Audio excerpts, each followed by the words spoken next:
ನಡಿ ಈಗ ಶುರು ಮಾಡೋಣ. ಕೇಸರಿಯಿಂದ ಮನೋಲ್ಲಾಸ ಮನಸ್ಸು ಮತ್ತೇರಿ ಕುಣಿದಾಡಿದೆ ನೋಡು, ಮನಸ್ಸು ಮತ್ತೇರಿ ಕುಣಿದಾಡಿದೆ ನೋಡು. ಕ್ಷಣ ಕ್ಷಣವೂ ಆಚರಿಸಿ ಕೇಸರಿ ಹಬ್ಬ. ವಿಮಲ್ ಬಾಯಲ್ಲಿ ಹೇಳಿ ಕೇಸರಿ ಹೇಳಿ ಬಂದಿದ್ದ ಹೆಲಿಕಾಪ್ಟರ್ ಪತನವಾಗಿರುವ ಘಟನೆ ನಡೆದಿದೆ. ಶಿವಸೇನಾ ಮುಖಂಡರನ್ನ ಕರೆದುಕೊಂಡು ಹೋಗ್ಲಿಕ್ಕೆ ತರಿಸಲಾಗಿದ್ದ ಹೆಲಿಕಾಪ್ಟರ್ ಇದು ಅಂತ ಹೇಳಲಾಗ್ತಾ ಇದೆ. ತಾಂತ್ರಿಕ ದೋಷದಿಂದಾಗಿ ಈ ಅನಾಹುತ ಸಂಭವಿಸಿದೆ. ಲ್ಯಾಂಡಿಂಗ್ ಸಂದರ್ಭದಲ್ಲಿ ಪತನ ಆಗಿದೆ ಹೆಲಿಕಾಪ್ಟರ್ ಪತನದ ದೃಶ್ಯ ಕ್ಯಾಮೆರಾದಲ್ಲಿ ಸೆರೆ ಸಿಕ್ಕಿದೆ. ಶಿವಸೇನೆ ಮುಖಂಡರನ್ನ ಕರೆತರೋಕೆ ಬಂದಿದ್ದ ಕಾಪ್ಟರ್ ಇದು. ಮಹಾರಾಷ್ಟ್ರದ ರಾಯ್ಗಢ್ನ ಮಹದ್ನಲ್ಲಿ ಅವಘಡ ಸಂಭವಿಸಿದೆ. ಶಿವಸೇನೆಯ ಉದ್ಧವ್ ಠಾಕ್ರೆ ಬಣದ ನಾಯಕರು ಬಳಸ್ತಾ ಇದ್ದ ಹೆಲಿಕಾಪ್ಟರ್ ಇದು. ಉಪನಾಯಕ ಸುಷ್ಮಾ ಅಂಧಾರೆ ಅವರನ್ನ ಕರೆದುಕೊಂಡು ಹೋಗೋಕೆ ಅಂತ ಬಂದಿದ್ದ ಕಾಪ್ಟರ್.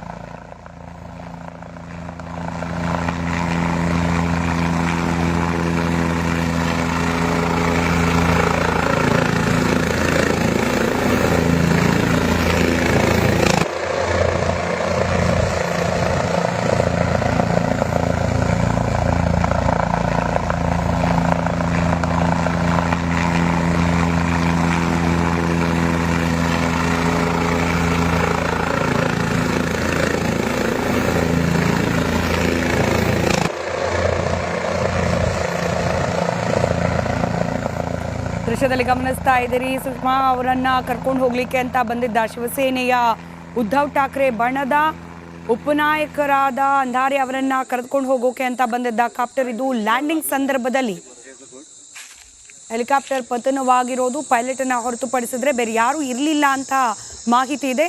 ಪೈಲಟ್ ಕೂಡ ಅದೃಷ್ಟವಶಾತ್ ಅಪಾಯದಿಂದ ಪಾರಾಗಿದ್ದಾರೆ.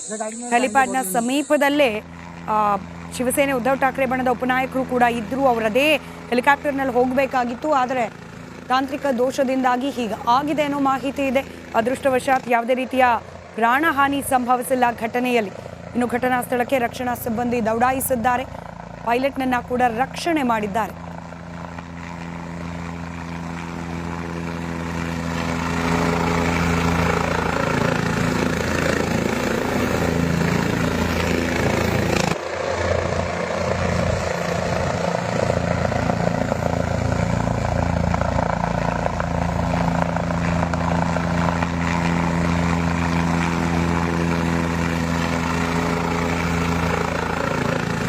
ರೇವಣ್ಣ ಅವರು ಕಾನೂನಾತ್ಮಕ ಸಂಕಷ್ಟದಿಂದ ತಪ್ಪಿಸಿಕೊಳ್ಳಲಿಕ್ಕೆ ಜಾಮೀನಿಗೆ ಅರ್ಜಿಯನ್ನು ಸಲ್ಲಿಕೆ ಮಾಡಿದ್ರು. ಅದರ ವಿಚಾರಣೆಯನ್ನು ನಡೆಸ್ತಾ ಇತ್ತು ಕೋರ್ಟ್. ಆದರೆ ಇದೀಗ ಕೆಲ ಕಾಲ ಜಾಮೀನು ಅರ್ಜಿ ವಿಚಾರಣೆಯನ್ನು, ನಿರೀಕ್ಷಣಾ ಜಾಮೀನು ಅರ್ಜಿ ಅದು, ಆ ನಿರೀಕ್ಷಣಾ ಜಾಮೀನು ಅರ್ಜಿಯ ವಿಚಾರಣೆಯನ್ನು ಮುಂದೂಡಿಕೆ ಮಾಡಿದೆ ಕೋರ್ಟ್.